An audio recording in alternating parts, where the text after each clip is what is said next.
একটা গরিব বাচ্চা বিড়াল রাস্তার পাড়ে দাঁড়িয়েছিল। তখন তার সামনে দিয়ে দুইটি বিড়াল মাথার মধ্যে সুন্দর একটি ক্যাপ লাগিয়ে যাচ্ছিল, যা দেখে তারও ইচ্ছে হয় সে ঠিক এইরকম একটি ক্যাপ পরবে।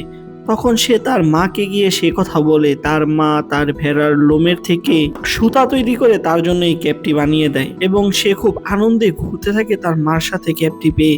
একটা ছোট বিড়াল হাঁটতে হাঁটতে জঙ্গলের মধ্যে হারিয়ে যায়। তখন সে সামনে দেখতে পায় একটা ভয়ঙ্কর রাক্ষসে গাছ তার সামনে দাঁড়িয়ে আছে। রাক্ষসে গাছটি বিড়ালটিকে খেয়ে ফেলে। তখন সে তার আম্মুকে ডাকে। বিড়ালের বাচ্চাটি বিপদে পড়েছে, সে বুঝতে পেরে দৌড়ে যায় তার বাচ্চাকে রাক্ষসে গাছটির হাত থেকে বাঁচানোর জন্য। তখন সে একটি পাথর সেই গাছটির দিকে ছুঁড়ে মারে, সাথে সাথে গাছটির উপর পাথরটি চলে যায় এবং বাচ্চাটি সেখান থেকে কোনো আঘাত ছাড়াই তার মায়ের কাছে ফেরত আসে। আরেকটি বিড়াল তার বাবার সাথে স্কুলে যাচ্ছিল হুন্ডাই করে। তার বাবা তাকে স্কুলের মধ্যে নামিয়ে বাসায় ফেরত আসার সময় কুকুরের সাথে লড়াই হয়। তখন রাস্তার মধ্যে একটি গর্তে তার হুন্ডাটি অ্যাক্সিডেন্ট করে এবং সে সেখানে আহত হয়ে পড়ে থাকে। তখন ছোট বাচ্চাটি তার বাবাকে রেস্কিউ করে। একটি বিড়াল তার বাচ্চাকে নিয়ে রাস্তা দিয়ে সাইকেল চালিয়ে যাচ্ছিল। তখন সে হঠাৎ একটি গর্তের মধ্যে হোঁচট খেয়ে পড়ে যায়। তার ছোট বাচ্চাটি অনেক ব্যথা পায়, তাই সে চিন্তা করে রাস্তার গর্তটি সে একাই সেরে দেবে,